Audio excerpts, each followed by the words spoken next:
जुबानी कलमा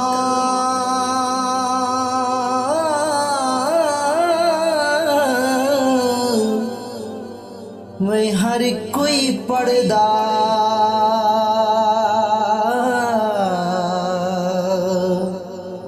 अते दिल दा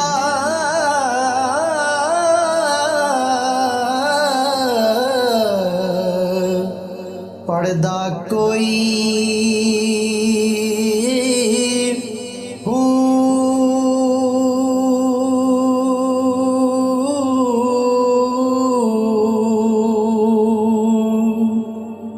ते जिथे कलमा